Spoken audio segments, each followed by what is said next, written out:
Vooral doen we het voor de bijen die hier op bezoek komen, hele jonge bijen. En waar wij op bezoek gaan, bij huisbezoeken. En om ervoor te zorgen dat ze net via ons kinkhoest krijgen kunnen. Ik vind het belangrijk om deze kinkhoestvaccinatie te krijgen. Vooral om de zuigelingen te beschermen tegen het krijgen van kinkhoest. Zodat wij beschermd binnen tegen het overdragen van kinkhoest. Maar vind je het net vervelend dat mensen die bijvoorbeeld in het ziekenhuis werken, dat die net verplicht binnen om haar een inentie te laten zien kinkhoest? Nee, dat vind ik net vervelend. Ik vind het een groot goed dat wij alle jaar zelf uitmaken kennen en matten of we gevaccineerd willen worden.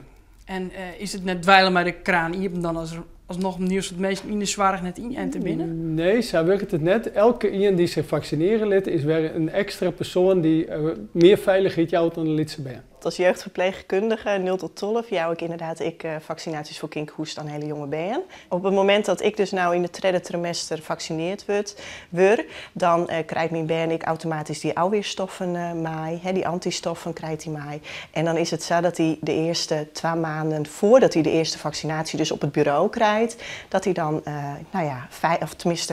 veilig is maar voor kinkhoest. Zet het jou ook meer ondertekenen dat je nou zelfs een poppen krijgt? Ja, natuurlijk. Ja. En maakt het dat je extra motiveert binnen om dit verhaal te vertellen? Ja, dat denk ik wel. Ja. Nou, omdat kinkhoest toch wel onderschat is in die zin dat kinkhoest een hele nare ziekte is. En vooral voor hele jonge baby's. En een hele gevaarlijke ziekte.